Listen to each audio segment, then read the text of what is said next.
Samajwadi party के प्रदेश अध्यक्ष श्यामलाल पाल जी मौजूद हैं। हम उनसे बात करते हैं। सर, आज पुण्यतिथि है जनेश्वर मिश्र जी की, क्या संदेश है अपने कार्यकर्ताओं के लिए? देखिए, आज पंडित जनेश्वर मिश्रा जी की पुण्यतिथि है।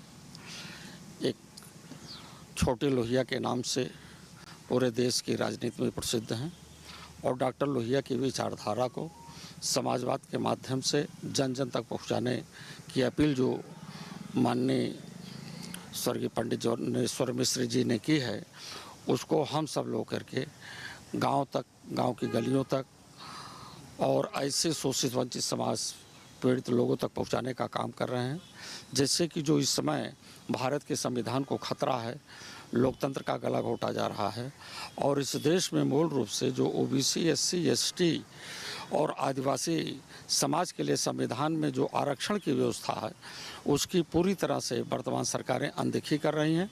उसी को लेकर के हम लोग आगे चल रहे हैं। सर, आज कैबिनेट बैठक है कुंभ में सरकार की, क्या कहेंगे आप?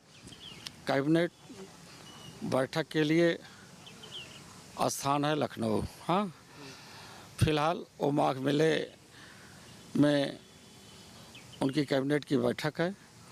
वो उत्तर प्रदेश की जनता के लिए काम करें, पर उत्तर प्रदेश की जनता के साथ जो उत्तर प्रदेश के बेरोजगारों के साथ हुआ, कॉम्पिटिटिव स्टूडेंट्स के साथ हुआ है, सौतौल्या में हर पेपर लीक हुआ है। उत्तर प्रदेश की राजनीति में ऐसा कभी नहीं हुआ कि लोक सेवा आयोग की परीक्षाएं का पेपर आउट हो, पुलिस का पेपर लीक हो। इन सब मुद्दों पर उन्हें पहल करना चाहिए, लेकिन आज प्रदेश की जनता पूरी तरह से आक्रोशित है। नेताजी का अपमान राजू दास ने किया ट्वीट करके, उसको अभी भी वो खुलेआम घूम रहा है, कोई एफआईआर नहीं। क्या कहेंगे इस तरह के जो अपमानजनक टिप्पणी साधु संत कर रहे हैं नेताओं के ऊपर? नेताजी के ऊपर टिप्पणी की और बहुत अभद्र टिप्पणी की।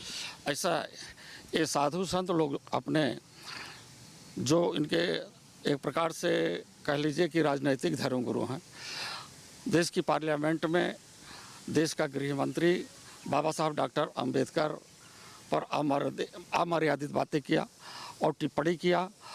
इसी प्रकार से बाबा साहब अंबेडकर से लेकर के महात्मा ज्योतिबा फूले, छत्रपति साहू महाराज जी, जगदेव बाबू कुशवाहा जैसे लोगों पर हमेशा अन्याय हुआ है, उनके लोगों पर अन्याय होता चला आ रहा है। उसी प्रकार से ये जो माघ मेले में जिन्हें संत तो मैं नहीं कह सकता हूँ, जिनके अंदर इस प्रकार की अभद्र बातें हो, जो देश के लोगों ने और उत्तर प्रदेश के लोगों ने मुख्य रूप से धरती पुत्र की संज्ञा दी हो, इतना सम्मान हो और देश के रक्षा के मामले में जहाँ कभी सैनिकों का सम्मान इस देश में टोपी के माध्यम से होता था, उनके पूरे परिवार को के बीच में उनके शहीद अर्थी को ले आकर के सम्मानित करने का काम माननीय नेताजी धरती पुत्र मुलायम सिंह यादव ने किया है। आज तक कोई भी रक्षा मंत्री नहीं कर पाया है।